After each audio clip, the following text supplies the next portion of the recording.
Okay, let's start. So this is lecture 5. Are there any questions based on previous lectures? Are the videos viewable? The video 4 had some synchronization problem with the audio near the end. I'll fix that, maybe I'll edit it or I'll re-upload it. Still watchable. So there are 3 points that I wanted to clarify or correct from the last time. First of all, there was a question about why I described geodesics as the path taken by a free particle. And I think I didn't understand the question, and now I understand it. Obviously, the particle isn't free because it's acted on by the force of gravity. In gravity, but we use the fact, which Einstein argued, that the force of gravity can be replaced by the geometry of space-time.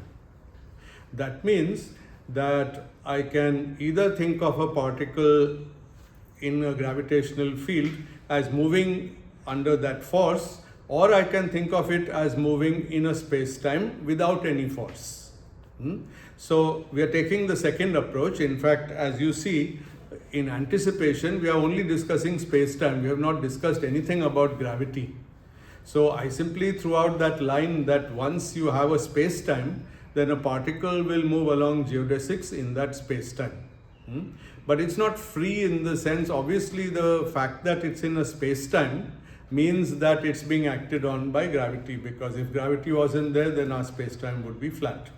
This we sort of already know. Okay, the second point I want to clarify is that we had this quantity last time in the Raychaudhuri equation, trace sigma squared, which is sigma mu nu, and I said this is positive. And there was a moment there when I got a bit confused, because after all mu and nu run over space and time, and there's no reason why a space-time object like this multiplied by that has to be positive. Actually, you can make such objects which are negative also, or indeterminate sign. The point though is that we have this equation, sigma mu nu, when multiplied by the time-like tangent vector of a geodesic, is 0. And this equation projects it. So this projects sigma mu nu. So basically is non-zero only on a space-like.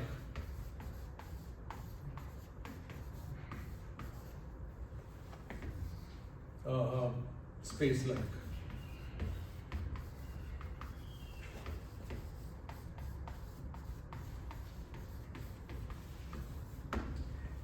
And because of this, we know that this is secretly going to be a sum of space-like indices. It's not explicitly put in those indices. And actually later today, we will actually do some construct a coordinate system where sigma has only space indices.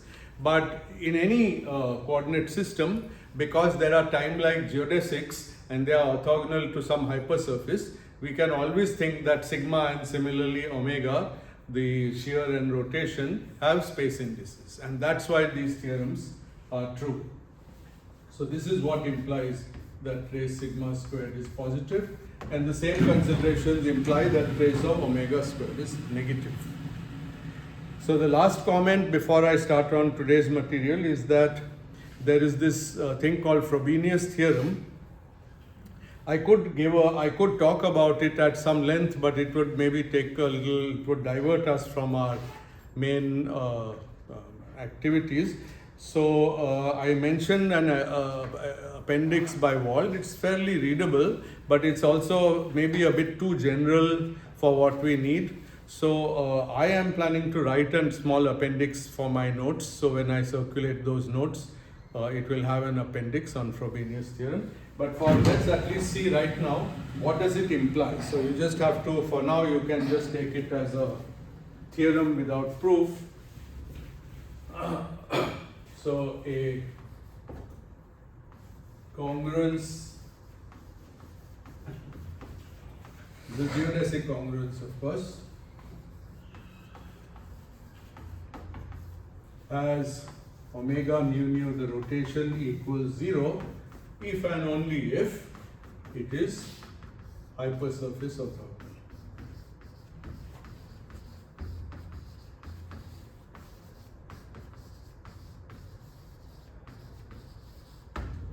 And being hypersurface orthogonal is a choice. You can easily define a congruence that's not hypersurface orthogonal. Okay, well, maybe not easily, but you can. And if you do that, then you will find an omega in your equations. And if you have omega in your equations, then the Raychaudhuri equations won't be that much use as they are going to be. So it's a good idea to choose them to be hypersurface orthogonal, both in the time-like and in the null case. The point is, though, that we will be applying it to some physics problem. In that problem, hopefully, we'll be able to choose them like this, so that then they can be, then these formulae can be applied.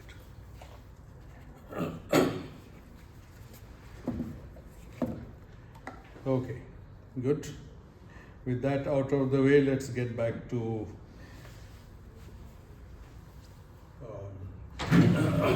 geodesic congruences.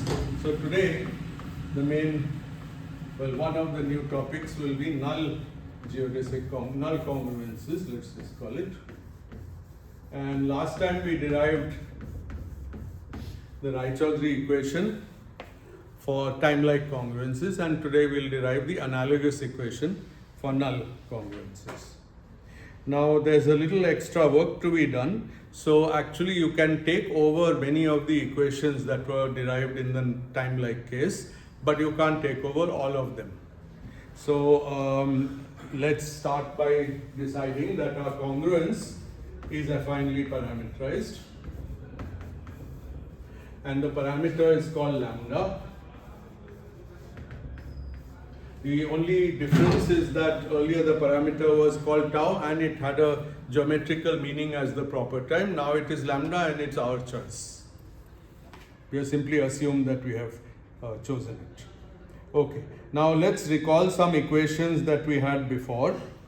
So I'll just list all of them. It will also serve as a bit of a summary of what we did last time. So I'm just, without any explanation, writing several equations from last time.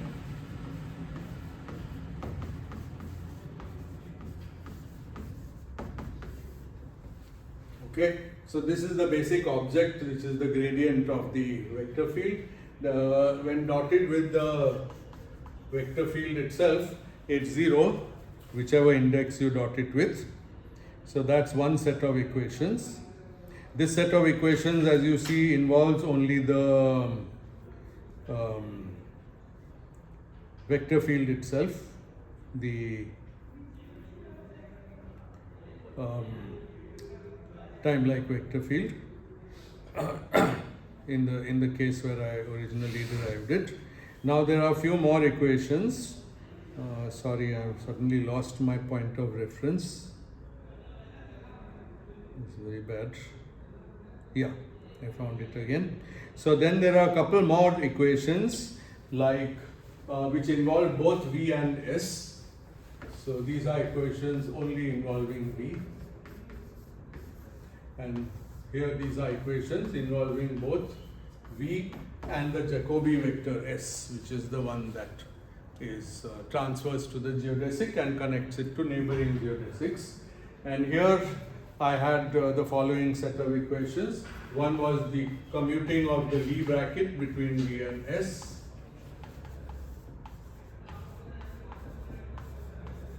And this is nothing but B mu mu S mu, because this is the definition of B. So that equation. And then there was a equation which said that the parallel transport of V dot S along the geodesic is 0. So the change rather. So that means that the value of V dot S is constant along geodesics, covariantly constant. And then we had this equation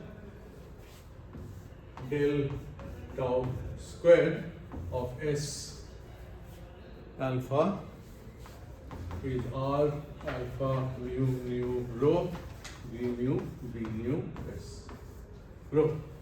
Now actually, if you go through the derivation of all these equations, nowhere did I actually use the time-like property.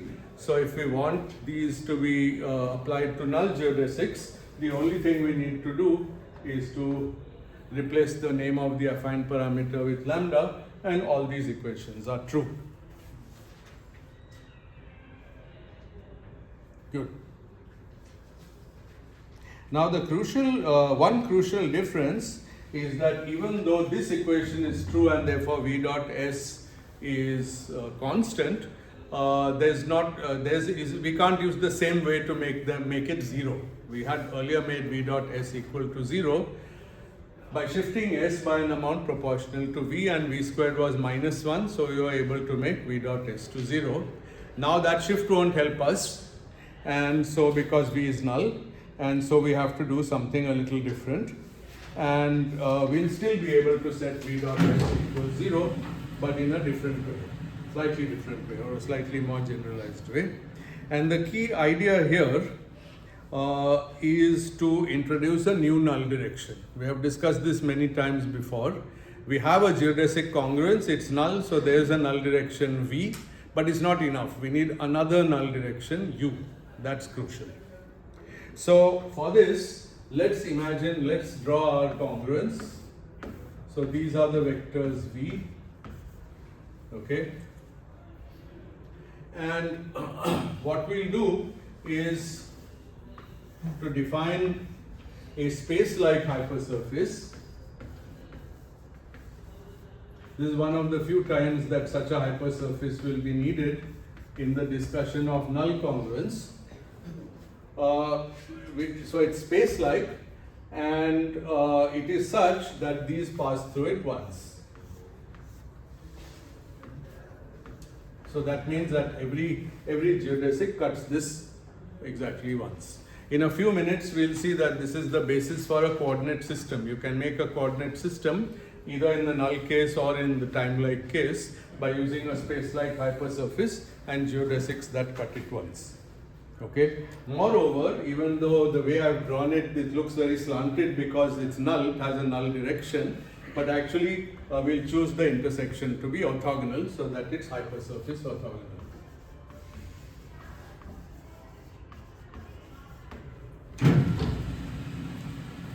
Okay. Now along S, define a vector field u, which is null. So u squared equals 0 and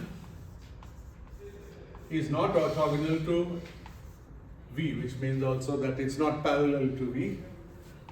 It's in fact has u dot v not equal to 0, and since we are given v, we can always choose u to be normalized such that u dot v is -1. Okay. The Frobenius theorem I mentioned earlier has something also to do with this S being a nice submanifold. Basically, that theorem has to do with the statement that if I have a codimension 1 tangent space at a point, and I have such tangent spaces at every point, can I sort of nicely connect them to form a hypersurface, which in this case is S. So I'm assuming such a hypersurface exists, and u is defined only on the hypersurface for now. But then there's a very standard way to extend it off the hypersurface so that it lives everywhere in the open set where the congruence is defined, and that is of S. So you can think of me x. So let's do it. So here u will look like this. Okay, it will be null, and u dot v, although geometrically it looks like 90 degrees, it's actually u dot v is non-zero because both are null, and we know that the dot product of two independent null vectors is non-zero rather than what one might have thought because of the Lorentzian signature. Now we extend u, so u is defined everywhere like this.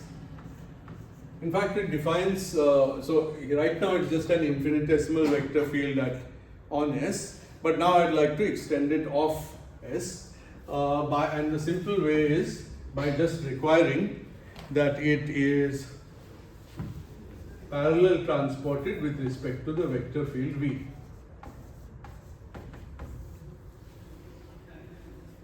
It's just a unique way to specify how I go off. So if I have a U vector here and I want to go a little bit out of S, I actually take this and I transport it along V. So I'll start to get vectors like that. Okay, and if I start at every point of S and parallel transport along V, then I'll fill up the open set and I'll have a U defined everywhere in the open set. Okay, this is a nice property that it's parallel transported along V, because now you find that V mu del mu of U squared. So remember, U was null only on the surface. Am I guaranteed it will be null after I have parallel transported it out of the surface? Yes, because this is 2U nu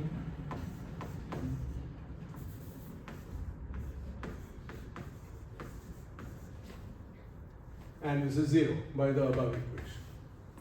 So it means that when I parallel transport U, I end up also parallel transporting U squared. Therefore, if it was null in the beginning, it remains null. It's actually what you would expect. But it's all covariantly done. Okay, now once we have the vector U, we can actually define a Jacobi vector. What was our goal was to define the Jacobi vector, which is the transverse vector to the congruence. And I wanted it to be orthogonal to the congruence, that is S dot V equals 0. In fact, now that I have U, I can actually define S prime mu to be S mu plus S dot U V mu plus S dot V U mu.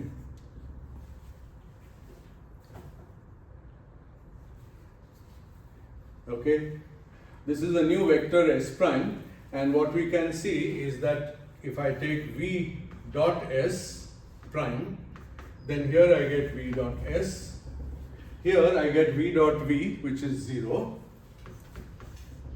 and here I get V dot U, which is minus 1, so I get minus S dot V, and so the whole thing is 0. And by the same calculation, U dot S prime is also 0.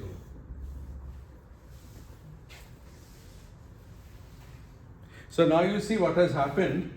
Unlike the timelike case where we were able to make a Jacobi vector that's not orthogonal to the congruence, here we have actually effectively found a vector S prime which is orthogonal to two null congruences, the one along V and the one along U.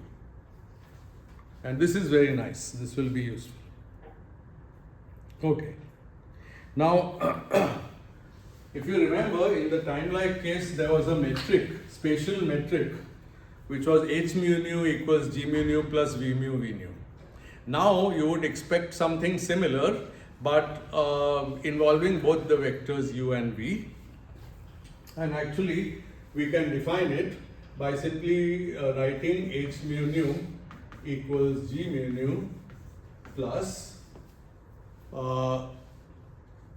V mu U nu plus V plus U mu V nu.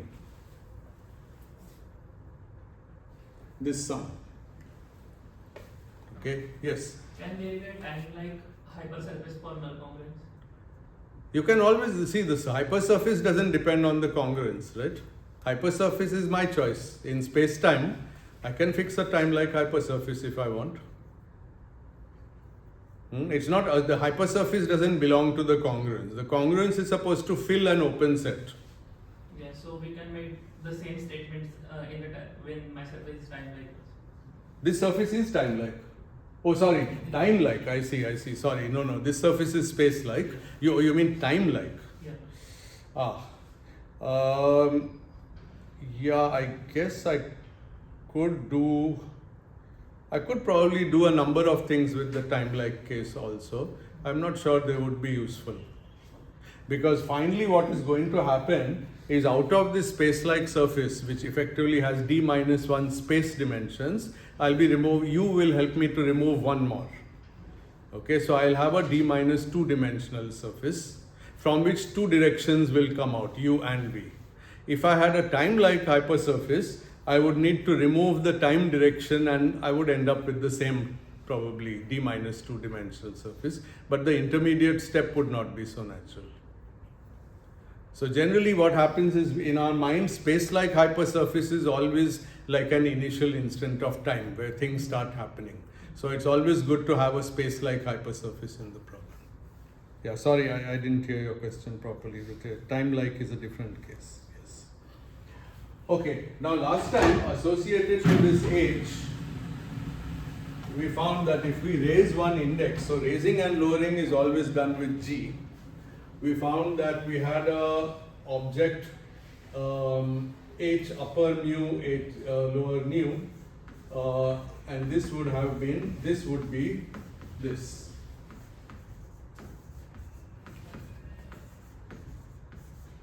Okay, but now I'm just to keep with the literature, I'm going to give it the name P, because even last time and also in this case, this will turn out to be a projection operator.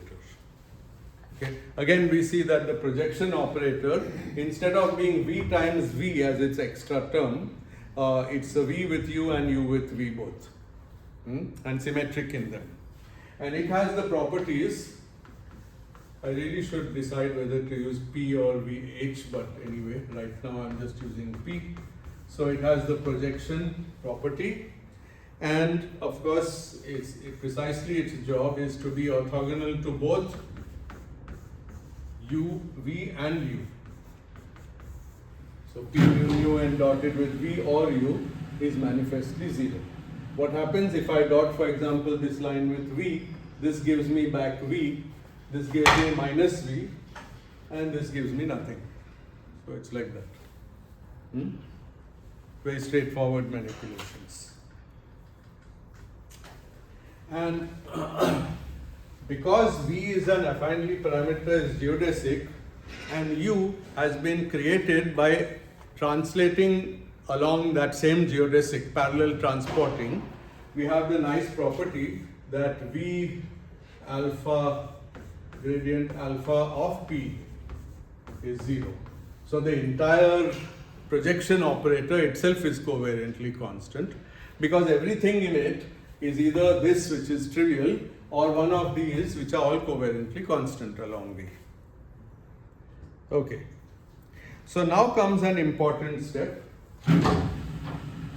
We had the vector S prime, which now I'm going to call S again, which is the one that is orthogonal to U and V, but I'm going to project it, and then therefore I'm going to define a hatted quantity, and you'll see that there will be a lot of hatted quantities now when we discuss null congruences.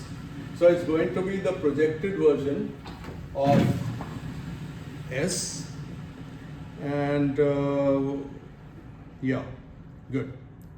And this is not trivial because, okay, is it trivial?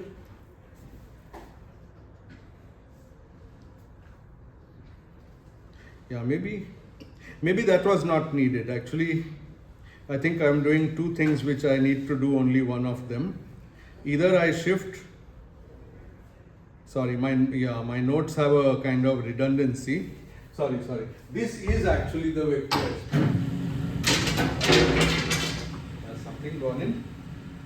The pointer? No. Chalk is alright. Okay. Sorry. Excuse me for this. It's a bug in my notes. This is S hat. This is S hat. And once I define this thing as a projection operator, we immediately see that S hat was nothing but P mu nu. It's just the same equation. Is that clear? I could have just done it once. So this is already true. Now, something keeps happening here. Okay. Now we are also going to define a projected version of B.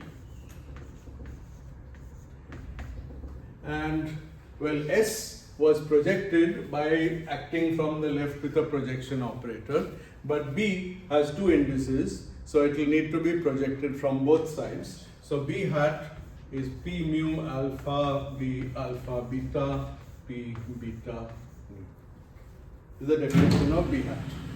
So let's define it. The reasoning for doing this is that we are going to get our Raychaudhuri equation in terms of B hat and its associated quantities. So what are those quantities? So of course we have to define the expansion, and so we'll write theta hat is B hat mu nu P mu nu. Earlier it was H, this is also H, the same quantity, and sigma hat mu nu will be B hat symmetrized minus 1 over D minus 2 theta hat P, and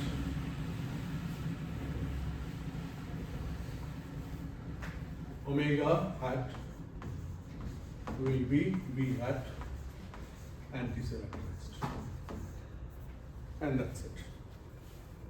And they have the same names, except that the first one, which we would have called the expansion, is now called the null expansion.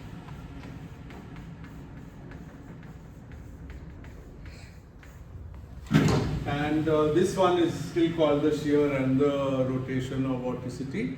Sometimes in the literature it's called the null expansion. And because of these definitions, we can again rewrite B as a sum of three terms.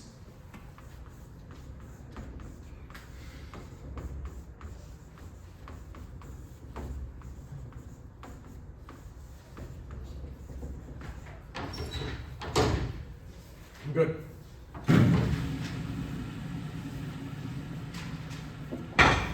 Now, one thing, we are going to use these quantities, but actually theta out of all of them, the null expansion, is not really different from the original definition of expansion.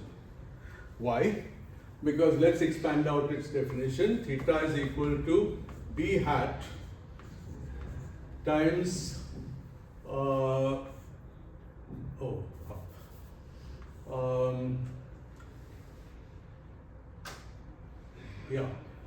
it is B hat mu nu into G mu nu plus V mu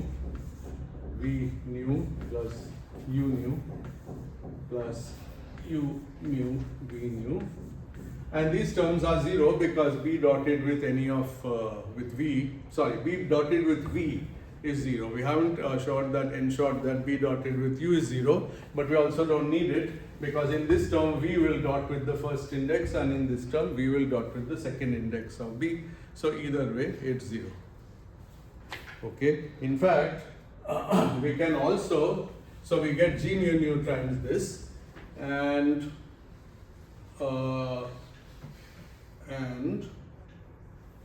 there's one more step.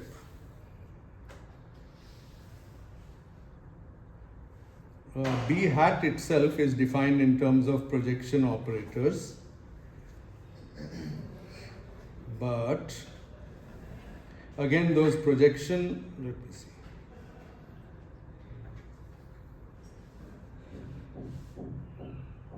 Yeah, no, that's okay. So it's equal to B hat mu nu G mu.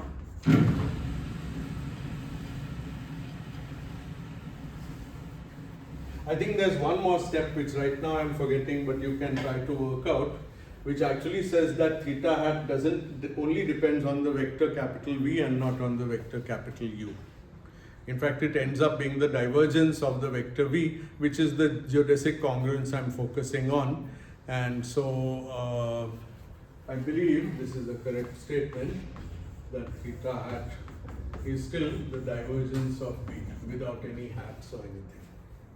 So even though it's called the null expansion and defined in terms of these quantities appropriate for the null case, it's really the geometric expansion of these. It's the divergence of a vector field, which is what expansion means. How much the vectors diverge as we propagate. Just think for a moment, what did I forget here?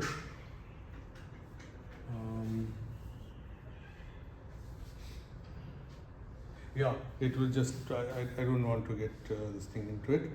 So you work this out. Okay, good. Now, the Raychaudhuri equation was derived by writing that the divergence, by computing the divergence of B itself and with respect along the geodesics of interest and getting this answer. So this I'm just rewriting the old Raychaudhuri equation.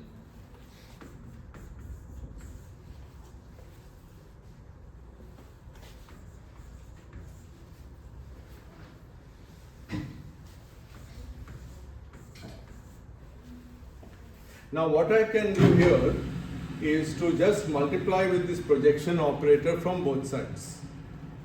And because projection operator is covariantly constant, which disappeared up there somewhere, so multiply by P from both sides.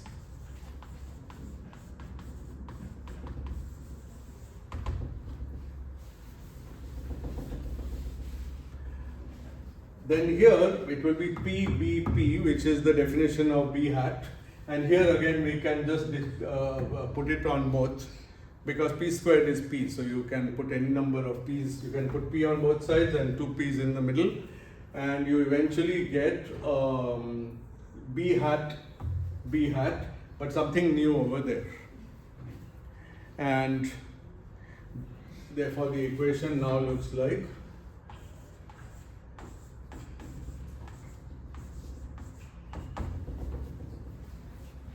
this is equal to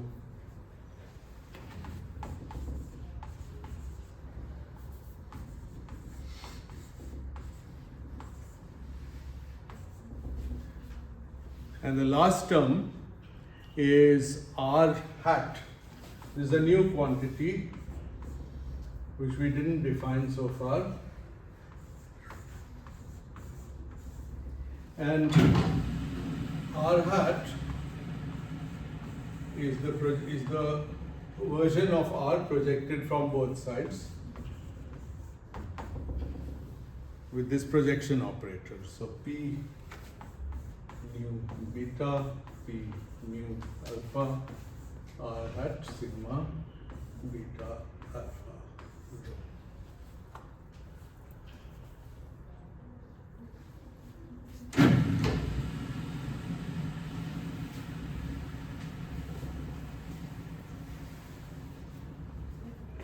Now, from this equation, we want to get an equation for the expansion. This is the derivative d by d lambda, covariant derivative with respect to lambda. And I want to take the trace of b hat, that will give me theta. And when I do that, I'll get from all this d theta by d lambda. So the change of the expansion as I follow a V geodesic along the congruence. That's the same as what I had last time, except it was a V geodesic along a time-like direction, is equal to minus 1 over d minus 2 theta hat squared minus trace of sigma squared hat plus trace of omega hat squared, and then the last term is minus the hatted version of Ricci tensor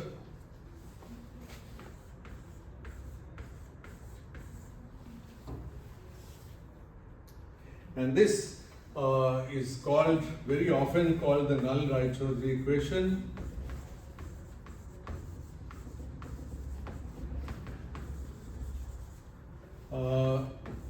And it must be mentioned that it was in the paper of Sachs, independently derived, so it's the Sachs equation also. And this equation is a key ingredient of Penrose's singularity theorem. If I remember right, he doesn't give credit to either Raychaudhuri or Sachs, and most likely because one possibility is that he just found it himself.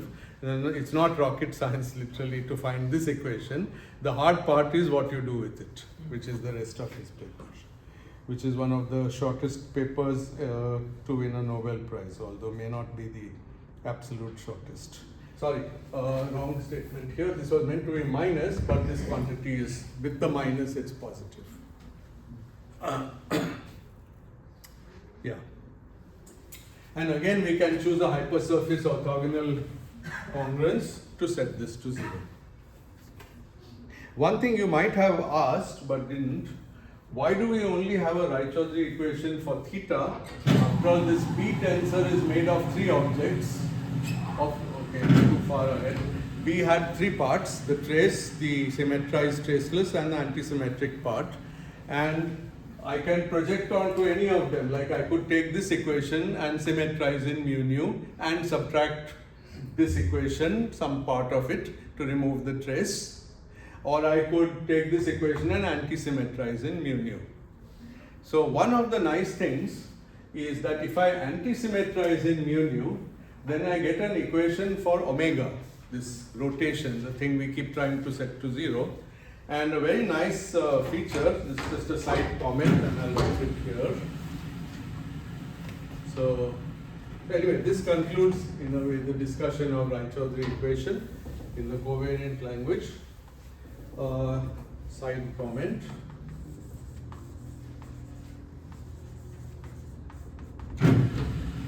There are analogous equations. I should have said this last time actually. For d omega by d, in this case lambda, and d sigma mu nu by d lambda.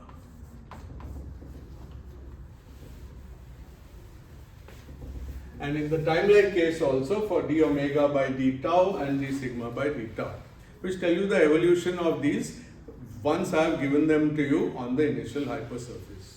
Now it turns out that this is very complicated. You can, not very, it's just complicated. You can write it down, it's in Wald's book, but this one is quite simple. And in fact, we find that d omega, I'm not deriving the equation, but this turns out to be something times omega omega plus something else times omega. So the rate of change of this rotation along the geodesic is proportional to what it was at the initial instant on the initial hypersurface. This tells us a very nice thing. If we set it to 0 on the initial hypersurface, it will remain 0 forever. For this reason, we don't need to worry that our congruence is hypersurface orthogonal to every possible hypersurface, that there's a family. In principle, hypersurface orthogonal means there's a foliation of the manifold that it cuts orthogonally, but it's enough to just ensure this at the first instant, one hypersurface, and after that it will obligingly remain hypersurface orthogonal. That's a very nice.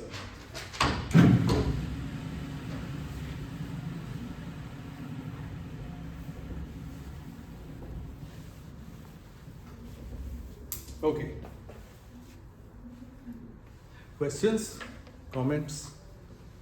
This was relatively simple and maybe a bit dull also, but it is important. There are even reviews and lecture notes where they only do the null case.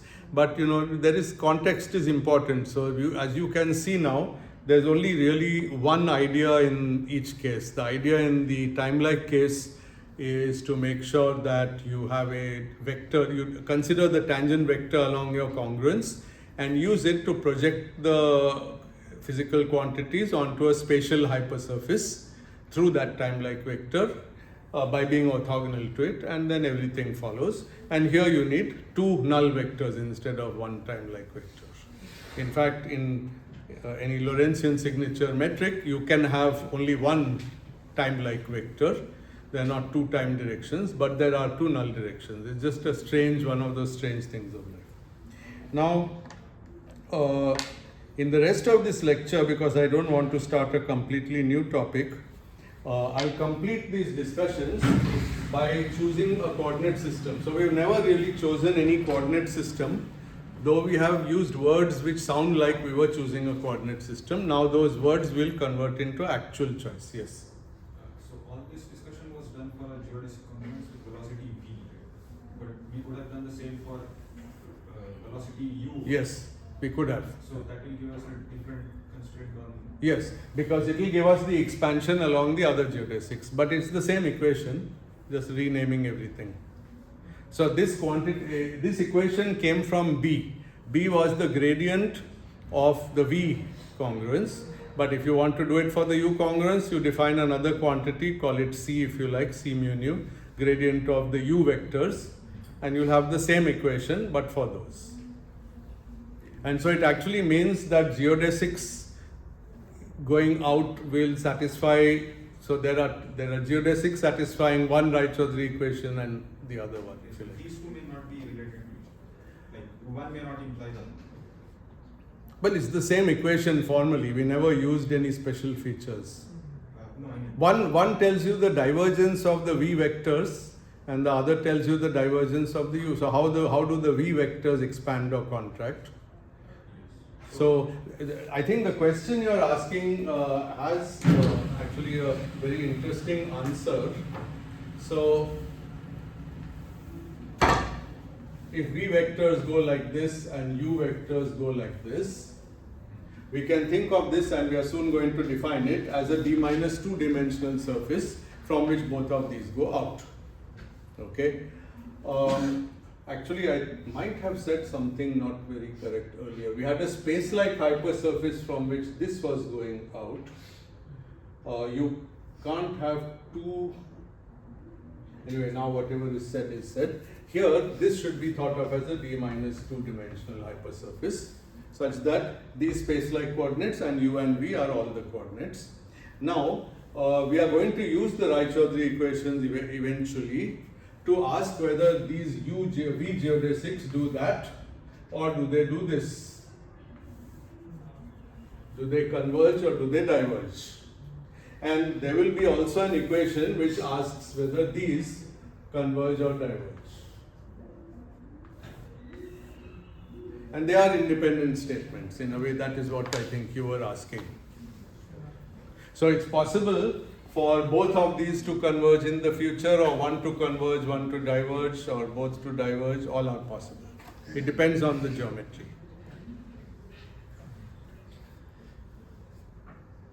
Okay. There was another question, no?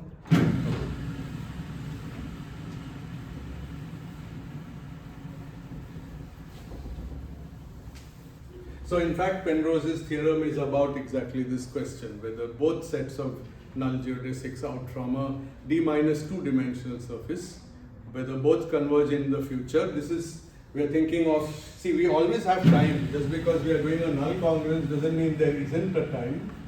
There's something like there is a time-like coordinate. And so both of these, the way I've drawn them, go in the future, and this side they would go in the past. Okay? And the exact question is whether there can be any kind of surface for which both the U and V geodesics focus in the future. And it turns out that this system is realized by a black hole, that is forming at some stage in its evolution. It develops this behavior. And this is the statement then that once you're going to the future, no matter which way you try to go, formally this looks like going out and this looks like going into the black hole, but all directions are in. That's the Penrose result. Very, very simplified. Okay. So now we are going to discuss a set of coordinates, and in fact we'll be talking of coordinate systems also in the next few lectures, since we want to talk about, from tomorrow we'll be switching to maximally symmetric spacetimes, which is the next topic. So it's good to get used to coordinate systems. So here, again, there are two different ways to define them for the time-like and null cases. And they are the ways which are adapted to the problem of time-like geodesic congruences and null congruences. In the time-like congruence, I pick a space-like hypersurface S, and I choose a congruence which is hypersurface orthogonal, like that. But now I'm actually going to define coordinates. The discussion is surprisingly not very different from everything we've said before, just that now we are taking the step of saying, yes, these are coordinates. What we are going to do is the following. First, we mark the point of intersection of every geodesic that passes through S, and we define, so now we want to define a set of coordinates x mu, which includes one time coordinate and d minus 1 space coordinates. So we are going to say that x0, which we also call t, is equal to 0 on S. That means every point on S, which is a hypersurface in the full manifold, is at time 0. So I'm just assigning the coordinate, the time coordinate to be 0 for the whole of S. Okay. Now, along each geodesic, okay, second, this is one step. Second step, since S is space-like, so we choose a spatial metric.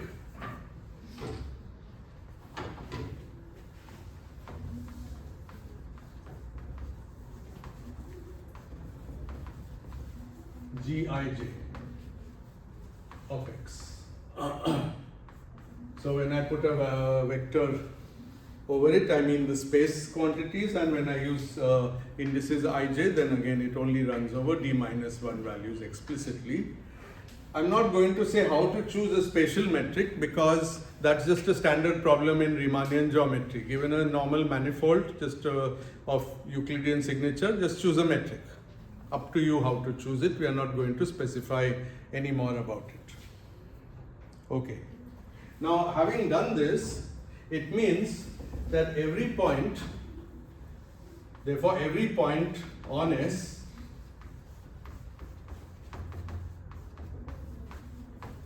has a coordinate 0 for the time because of the first thing I wrote, and xi. And xi runs over all the values of the coordinate on that manifold.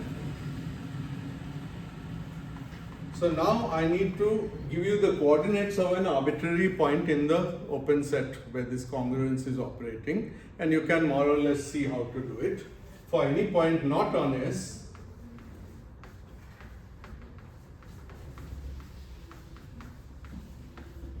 okay, let's first take it to be in the future of S. Then the t coordinate will be just the proper time along its geodesic, because every point not on S, every point has to lie on a geodesic.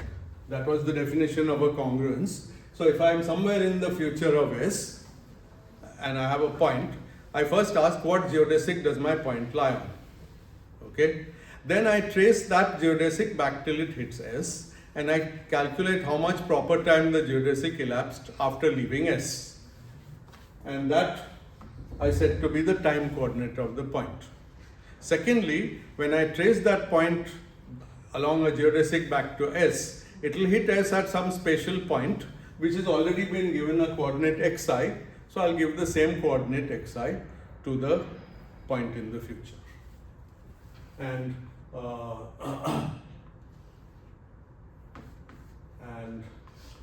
xi, its coordinate, space coordinate,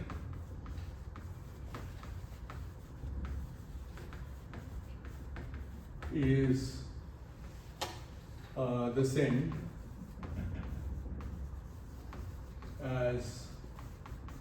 the intersection point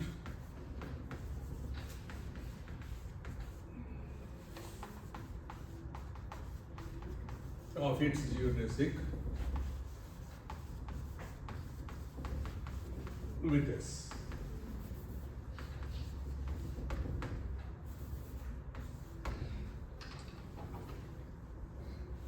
Can there be not two geodesics from that point, not an S? You tell me. Definition of a congruence. Exactly that. There can be two geodesics from a point only when the congruence fails to be a congruence. So this coordinate system is going to work in the open set where the congruence is a congruence. Precisely that. And it could fail outside that, and it's important that it can fail. Yes. Why that point is not xi of t? Why it is the same as xi? That's how I assign it. I'm choosing the coordinates of every point. Giving a coordinate system means taking any point in the manifold and telling you the coordinates of that point. So that point has coordinates t and xi. See, the point has d coordinates. Every point has d different coordinates. To find t, so first to find its coordinates, I first locate a point. Point doesn't come with any coordinates. I have to give the coordinates. Point is an abstract point. But now I have a congruence. Since I have a congruence, there is a unique geodesic passing through that point. So that point, we ask it to first identify what is its own geodesic, and then we follow that geodesic back to the past. And since the geodesic by assumption was cutting this hypersurface, we'll land on the hypersurface. The amount of time we spend to do that in proper time units is we give it the coordinate t. This is consistent with the fact that all points on the hypersurface have t equals 0, because obviously it takes 0 proper time to reach the hypersurface if I start there. And where I hit the hypersurface in space, I will give the position coordinates to be that. So that's the definition of the coordinates. Okay. Now, in this coordinate system, what can we say about the metric? So a general metric is minus g00. I've just decomposed into space and time. So ds squared is negative. So I'm just writing it, defining ds squared to be negative of this, plus 2g0i dt dxi plus gij dxi dxj. This minus sign is not really essential. I could have called this thing inside ds squared. Now, let's just drop it. Now,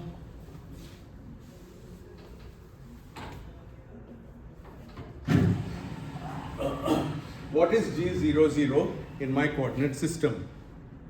Okay, yes. Just one question. So this synchronous coordinates that you defined. Yes.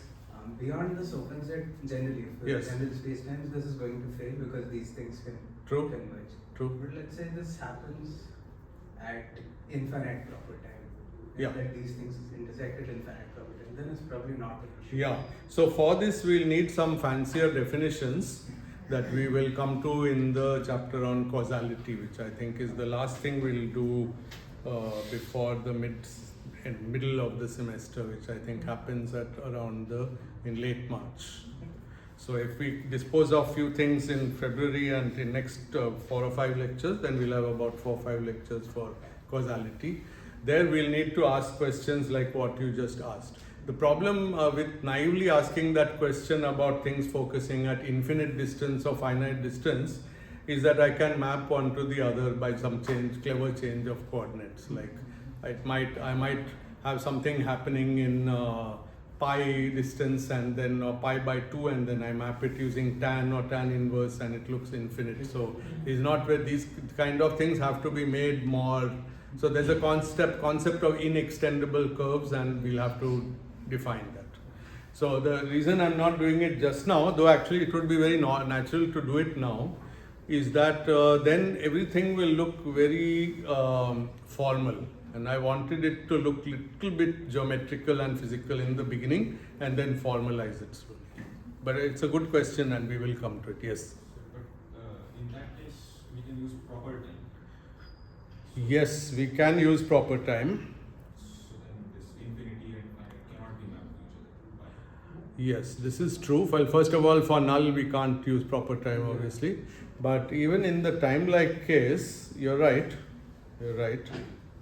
Anyway, I would like to defer this result to when we define causality properly. Okay. Now, if this distance is along a geodesic, then dx is 0 because along the geodesic I'm only going along time in my coordinate system, and moreover this will be d tau squared and this will be dt squared, which is the same because I've chosen t to be tau, so this must be 1 or minus 1. That's why I had the minus sign actually. So g00 is minus 1. So g00 is both constant and it's a fixed constant. Okay, so that's the first thing. So this is general, of course. Now the second thing is, we said that this is orthogonal, intersects the surface S orthogonally at t equals 0. So g0i, which is a function of t and xi in principle, is equal to 0 at t equals 0, because this is just the angle of intersection. So if it's orthogonal, then this should be 0, but only at t equals 0, and we'll see that. We'll be able to show that it actually vanishes for all t. Okay. So to show that, we invoke the geodesic equation, and if you remember, I wrote it. So first of all, let's use it for, okay, so first let me write it, x mu double dot. So this double dot now is d by dt because t is my time coordinate, so it's just the coordinate time now, and then this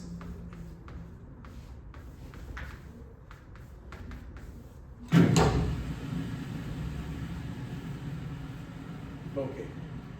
Now let us choose mu, so let us, so this must be 0. Now supposing mu is 0, no, mu is not 0, sorry, excuse me. Now what happens?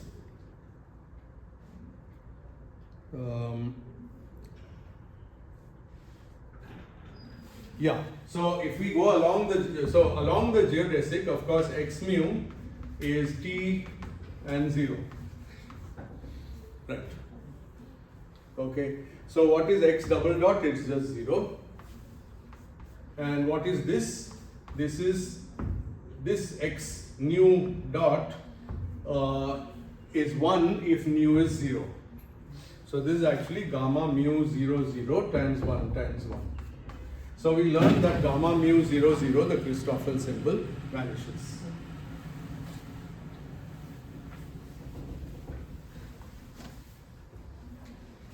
Okay. Now we can expand what is the definition of gamma mu 0 0.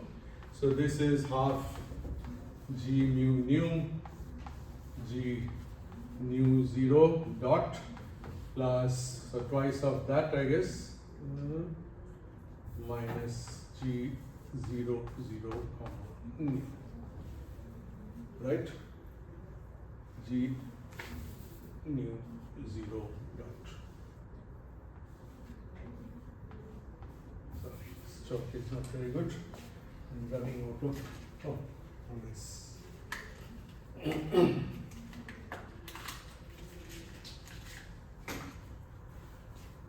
0 nu.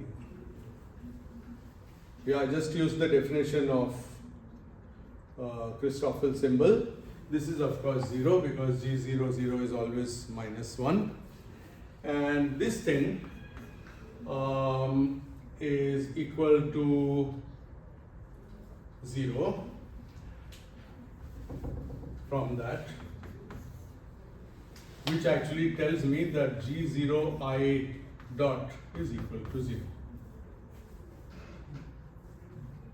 And so the time derivative of this cross term G0I is vanishing, but it was itself set to 0 initially, so it's 0 always. So that implies that G0I equals 0 for all t. And so finally my metric is minus dt squared plus Gij of x and t. Don't forget that this can depend on anything, and it's including time. And this is synchronous coordinates.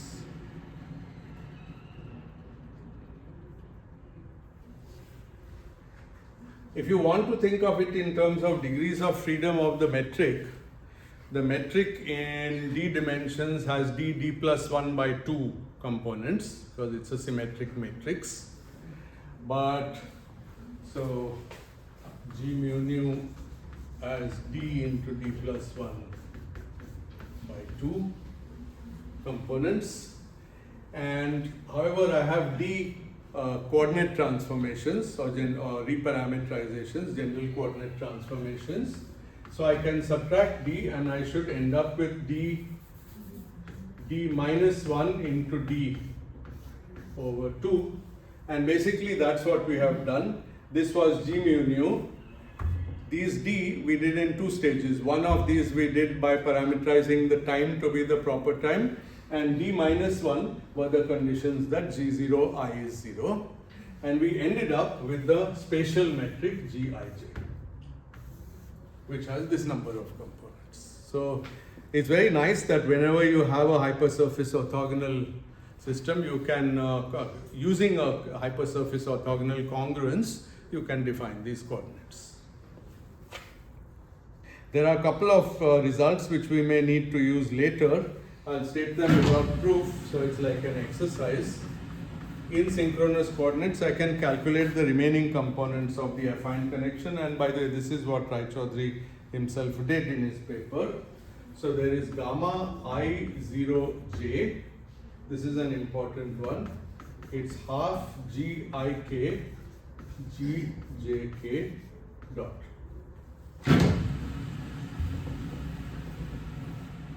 Then there's gamma.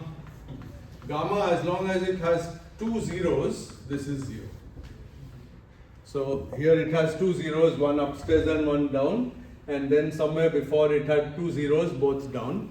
So both those gammas are 0, no matter what the third quantity is, and that still leaves gamma 0 ij, which is just conveniently Gij dot with a half. So a simple exercise to work out all this. And okay, there are of course a set of gamma ijk where all the indices are spatial, and we can't say anything about that because those are just the usual Christoffel symbols of the spatial manifold. So in some way we have just reduced the space-time to a spatial manifold and not allowing the time direction to have any sort of anything non-trivial happen, except that Gij will evolve with time.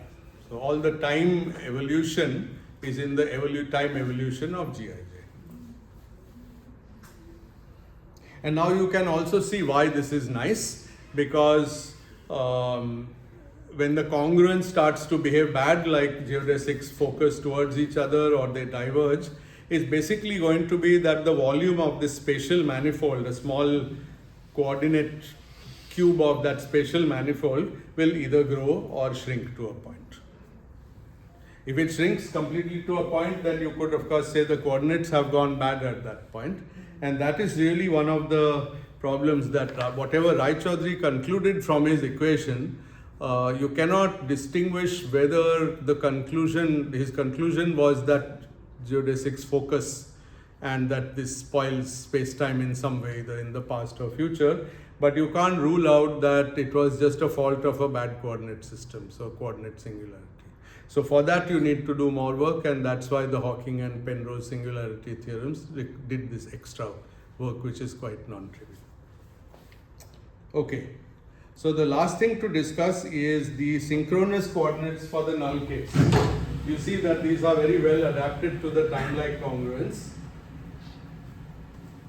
But for the null case, we have to do something somewhat different.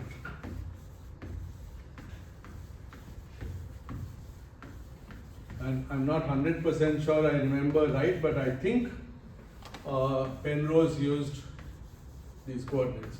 So there are like two slightly different schools of thought. One is to try and make a lot of the formalism as coordinate free as possible. I followed that up to now. And the other is to just pick coordinates as soon as you can and just get on with the job. And in fact, interestingly, Hawking and Ellis's book really makes very frequent use of coordinates, but it also in some way pioneered the coordinate free notation, because I think that was probably one of the first time that Raychaudhuri equation was written not in synchronous coordinates. Okay. Good. So the picture for the null case is that we are going to have a d-2 dimensional sub-manifold. I need to decide what to call it. I have been using S to refer to hypersurfaces, and I need a name for this sub-manifold. Unfortunately, I have called it S also. So I'll improve my notes, but temporarily I'll just call it S, but you have to remember that S now is not a hypersurface. It's a d-2 dimensional submanifold. This is very important. And now it has two null directions, U and V, going out of it.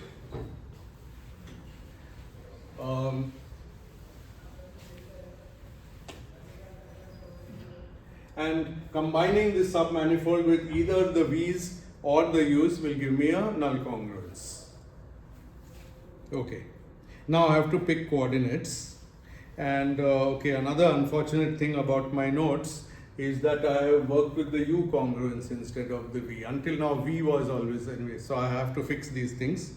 To be very honest, this is part of the reason I'm teaching this course, because only when you actually try to teach it, you're like, oh God, in last section, V was my congruence, in this section, U, so it helps you to get things more consistent. So we are going to pick the U direction. And so what we are going to do again is that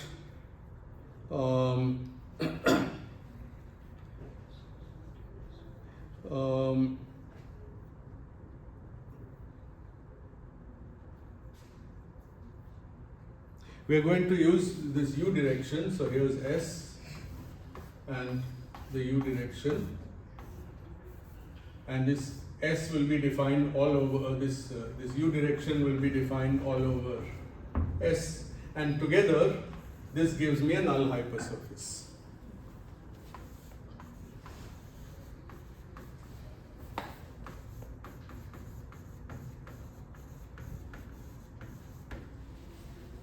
So that's the first step. Now, now what we do is we do it in two steps. Remember that all this is happening at a constant value of V, because if I combine S, which has d-2 dimensions, with the single dimension along these geodesics, I have a hypersurface. So there's still a direction which is left over, one direction, and that's the V direction. So we are working at, we'll call this V equals 0. Okay. So first we are going to assign, so let's assign, so now we have an extra step. First of all, we assign d-2 dimensional spatial metric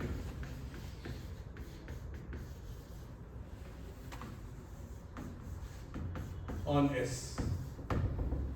Okay, and we'll call it GAB. no, I think I've called it GAB. Capital A and B will run from 1 up to D minus 2.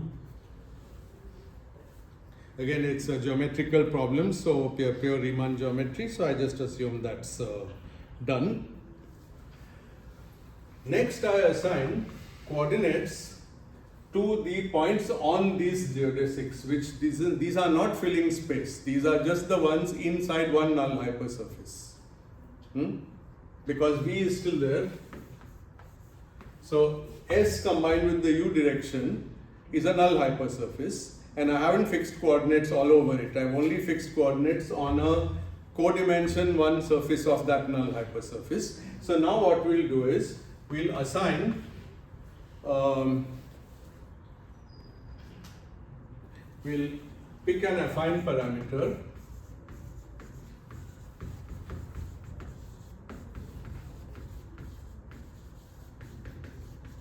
along the U direction,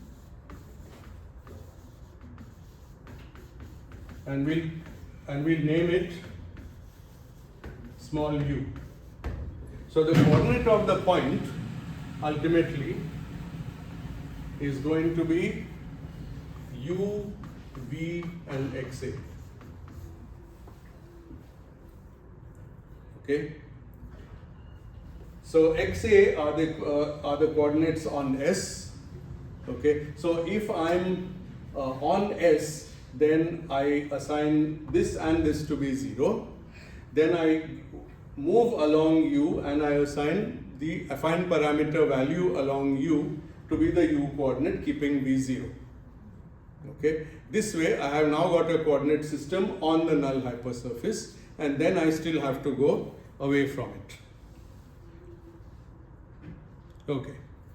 So now remember that, okay, so on S, the coordinates are U 0, 0, xa. This is just chosen. Second, on, I don't know, I should call this surface some name, but I can't think of a name. Okay, let's call it curly N. Then on N, my coordinate will be U 0, xa, where U is the affine parameter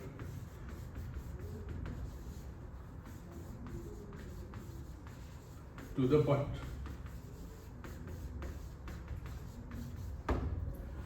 From S.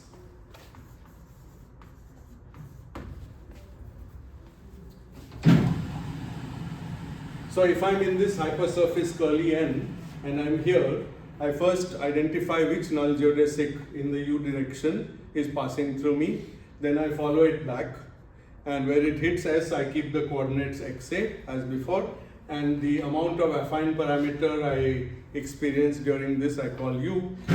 This is an arbitrary choice because we can't use proper time, but there is an arbitrary choice of affine parameter, but affine. That means that it is a parameter such that the geodesic equation for U is of the affine type without a right hand side. That's the only extra thing. Good. Okay.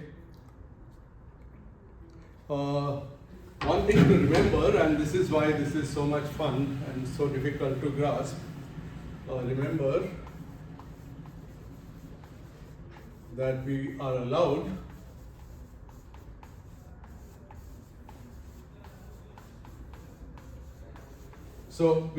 a constant shift and a scaling, constant scaling of the affine parameter. Constant shift is trivial because I've chosen it to be 0 on S. There's a geometric reason for that because S is somehow where I started. But the scale factor, so U can be replaced by e to the f times U, but it's a scale constant along the geodesic. It need not be constant along the S directions. So actually this can be proportional. This can be a function of xa. So that ambiguity is there. Once I made a choice of affine parameter, I can scale it by a function of the xa. At the end of all this, I have defined coordinates for all points which have v equals 0, which are the points on S and a particular hypersurface obtained by combining S with the u direction. Okay. Actually, there was a name in my notes for this null hypersurface. I had called it Y. So let's stick with that.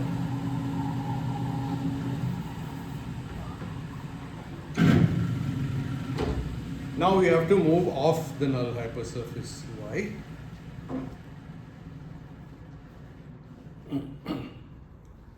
Okay.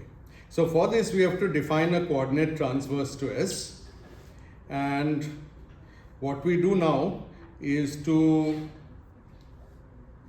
it's a little complicated, we embed the d minus 2 dimensional space into a space-like hypersurface of d minus 1 dimensions. So the third step,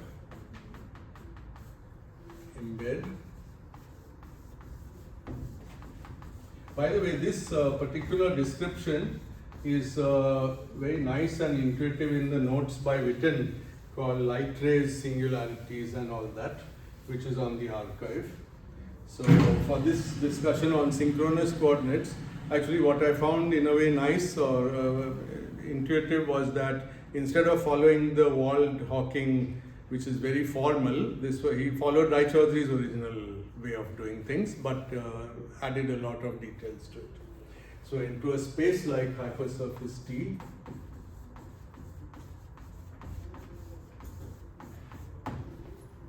and choose a, now if you think of it, S has dimension d minus 2, T has dimension d minus 1. So S is a hypersurface in T. Now we had argued last time that a hypersurface can be specified by giving you a function which vanishes only on the hypersurface. So by a function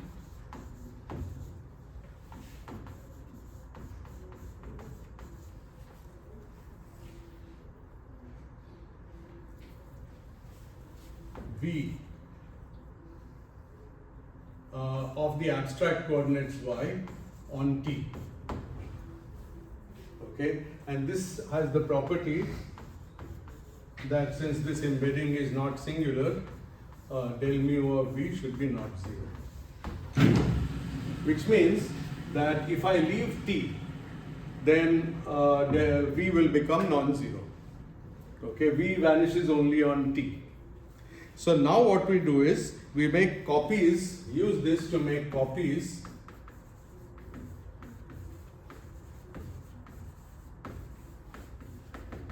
of S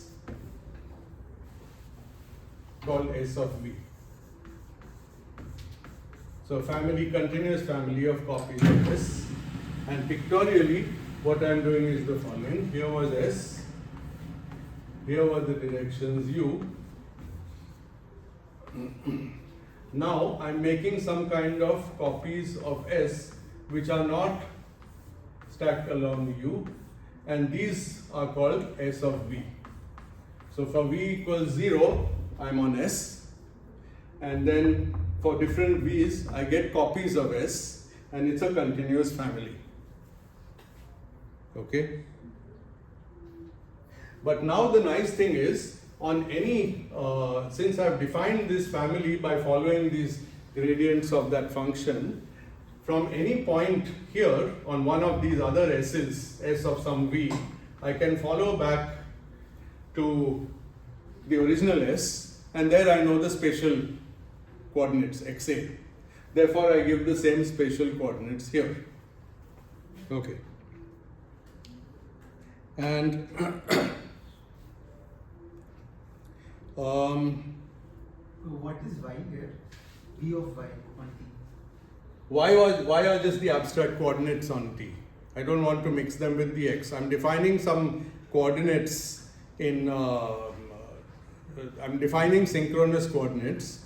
So for those I'm using the notation UVX. But T is a space-like hypersurface, so it has its own coordinate. We don't need those coordinates. I'm just to show that it's a function on T. It's a function of the points on T. It doesn't really matter what are the coordinates. The properties are that it vanishes on T and it's non-vanishing off T. And T is d minus one dimensional hypersurface. T is all hypersurfaces are d minus 1. That's the meaning of hypersurface. Yeah.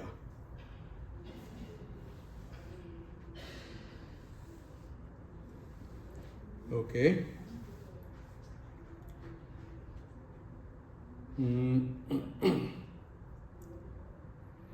Good.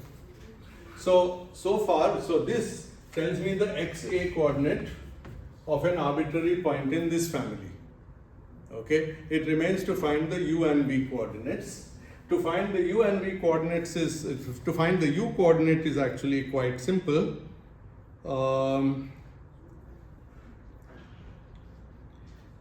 Okay, and also I should have said the V coordinate is just defined arbitrarily because I've defined this family of S as functions of V, so as a function of V. So whatever is my value of V, I'll just make it the V coordinate.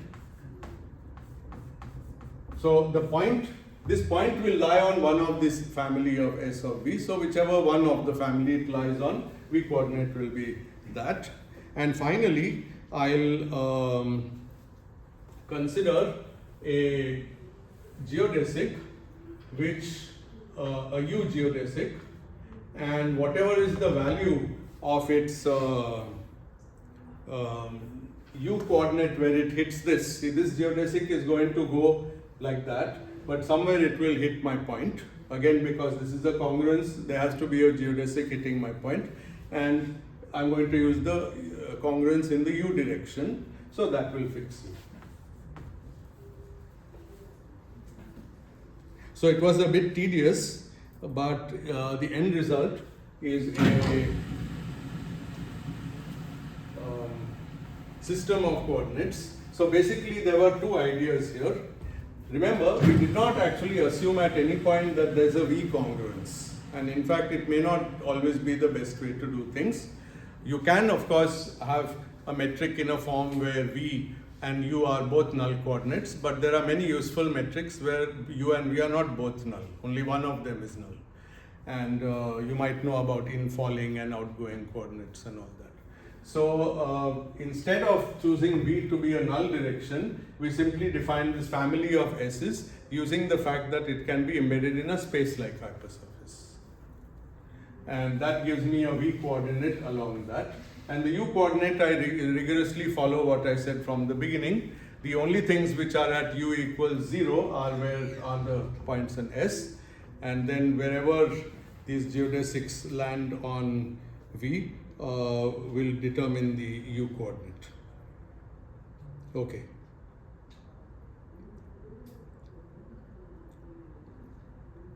Yes, good. So now the question is, what is the metric, the form of the metric? And there are many choices. Again, we are going to define synchronous coordinates the way it is most convenient.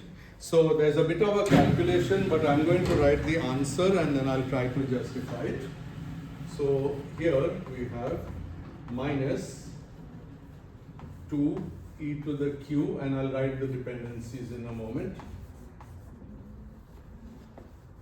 This is one form which has got some nice features.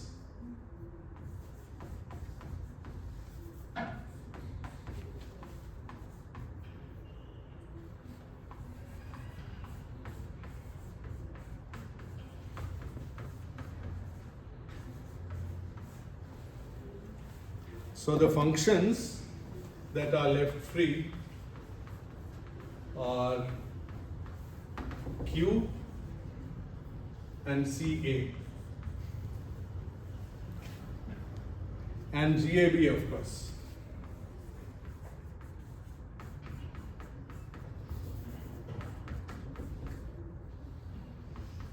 And GAB is a D minus 2 cross D minus 2.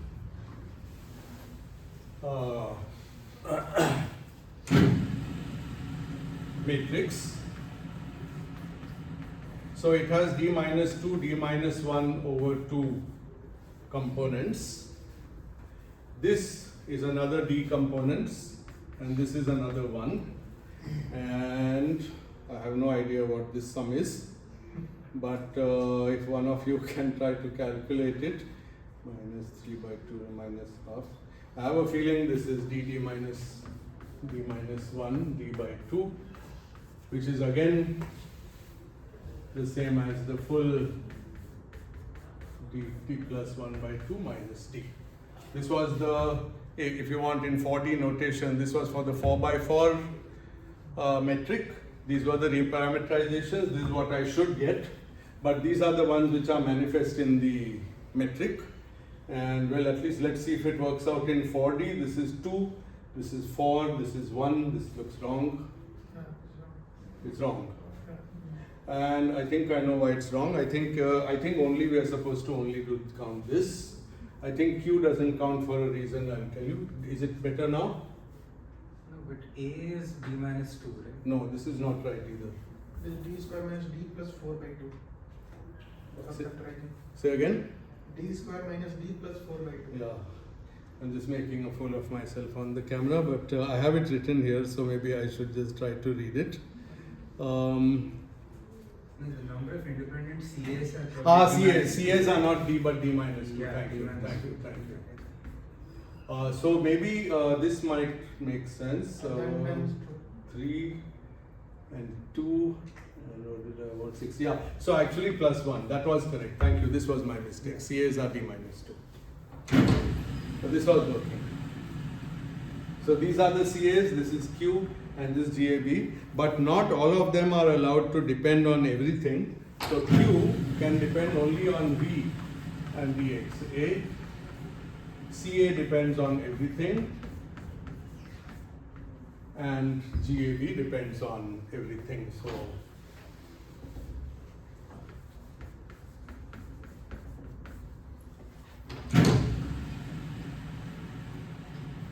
So let's stare at this for so first of all, well, there's a derivation of this, and as I said, there are other forms of synchronous coordinates, but this is a nice one. What's nice about it is that this this part has a nice structure where there's a v piece added to every dx, so it's sort of symmetric. dv has a dv squared term, so v is not null, but there's no du squared term, so u is null. And many metrics that we'll be writing end up being of this form. And that's pretty much what I wanted to do today. So these are synchronous coordinates for the adapted for the null case. Yes. Yes, so do we have to ensure this thing that the normal vector we have taken for this hypersurface v of y, that has to be orthogonal to u? The function? No, it does not have to be orthogonal to. But then this in fact, yeah.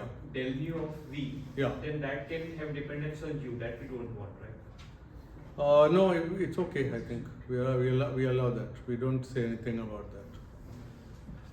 What we are actually doing is we have in this v part we have a space-like hypersurface T, and we forget about u and that null hypersurface y altogether for some time. We define the v coordinate simply by stacking these copies of the s. Then we bring back the congruence u only to find out the u coordinate of every point. And in a way, it's sort of we have these u geodesics, and they all have u equals 0 on the original s, but they'll have some other value of u. Wherever they are, they have their own value of u. That we have established from the beginning. So wherever they pass through our point, which is not on the original s but on some other s of v, that intersection point will give that the value u.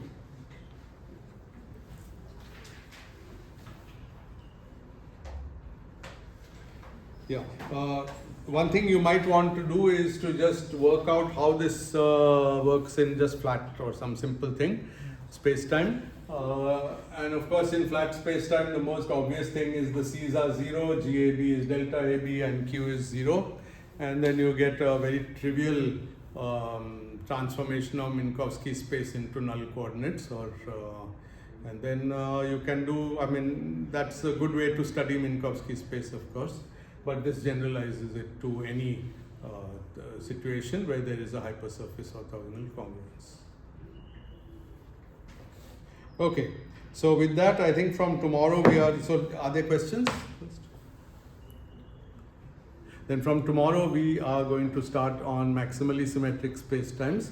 That might go rather fast and I may not go through every detail because it's quite simple.